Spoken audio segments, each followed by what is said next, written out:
ګرانو کتونکو السلام علیکم. زه محمد سلمان همدرد د حق غږ پښتو چینل خبري لنډیز کې ستاسو قربا اوس تاسو پام را اړوم د مهمو خبرونو لنډیز.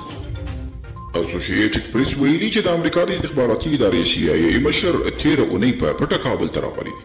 یا د اژانس د یوې سربوري سرچینې له خولې ویلي چې ویلیامز بیرنز په کابل کې له افغان چارواکو سره لیدلي او د امریکایي ځواکونو له وتلو وروسته یې پر حالاتو ورسره خبرې اترې کړي دي. د اوبو د چارو د تنظیم ملي ادارې وایي کابل کې د شا وروست بند ساختماني چارې بشپړې شوي او ژر به د اوبو ذخیره کولو بهیر پیل او ګټې اخیستنې ته وسپارل شي.